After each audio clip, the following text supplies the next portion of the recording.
सन्ध्या मित्रहरू, हामीहरू यति बेला सन्धिखर्क गोरुसिङे सडक खण्डमा नरपानी भन्ने स्थानमा छौँ। देख्न सक्नुहुन्छ यो यात्रा भुटोलसम्म रहेको छ मित्रहरू। हामी अहिले नयाँ इभी गाडीमा सवार छौँ र अब हामी केही बेरमा सुब्बा देउराली मन्दिर पुग्दैछौँ मित्रहरू।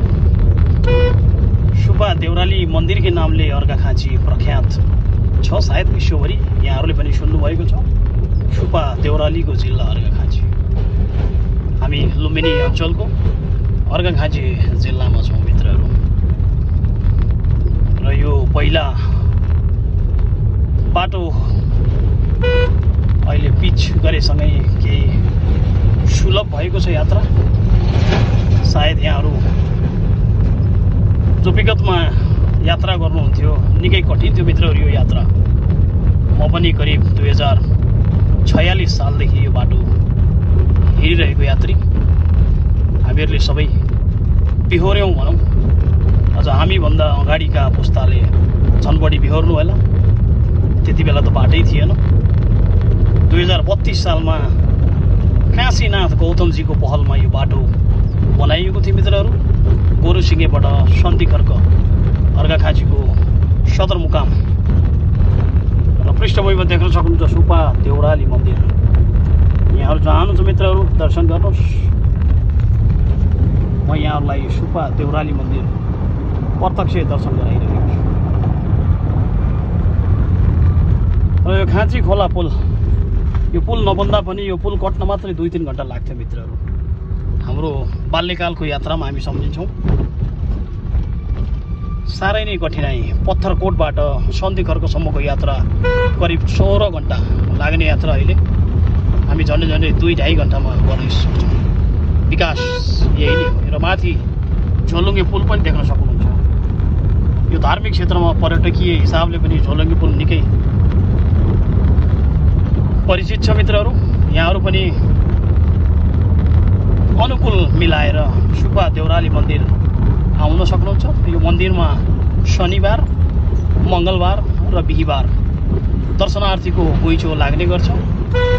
र यहाँको मान्यता सुब्बा देउराली मातासँग भाकल गरिसकेपछि माताले सम्पूर्ण मनोकामना पुरा गरिदिनुहुन्छ भन्ने हाम्रो विश्वास रहेको छ। विगतमा यो मन्दिर सानो निलो र सेतो थियो। पछि स्वर्गीय नरनारायण बाबाको पहलमा यो मन्दिरलाई यो रूप दिएको छ मित्रहरू, प्यागोडा स्टाइलमा।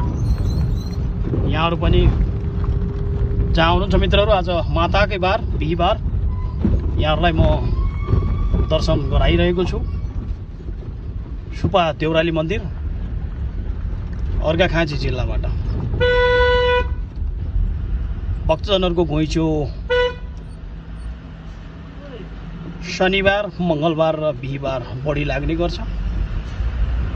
र आस्थाका केन्द्रपछि यहाँ आउने दर्शनार्थीहरू नेपालभित्रबाट मात्र नभई भारतको नयाँ दिल्ली, लखनऊ, गोरखपुर, पन्जाब, राजस्थान, गुजरात, मुम्बई, पुणे, बेङ्गलोर, चेन्नई जस्ता सहरबाट पनि यहाँ भक्तजनहरू आउने गर्नुहुन्छ। यहाँहरू पनि मेरो म किताब मार्फत दर्शन गर्नुहोस्, आशीर्वाद दिनुहोस् मित्रहरू।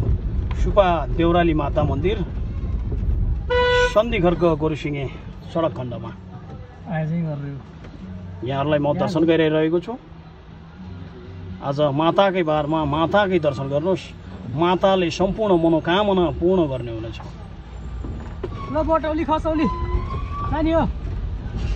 देख्न सक्नुहुन्छ मित्रहरू, यति बेला भक्तजनहरूको करिब 3 बजिसकेकोले भक्तजनहरू अब भाकल गरेर आफ्नो प्रसाद ग्रहण गर्नमा व्यस्त हुनुहुन्छ। र नजिकै रहेको नरपानी बजार सधैँ चिसो रहने बजार। मित्रहरू दर्शन गर्नुहोस्, आशीर्वाद दिनुहोस्। यति भन्दै बिदा लिन चाहे। यहाँहरूको दिन शुभ रहोस्। जय नेपाल, जय महाकाल।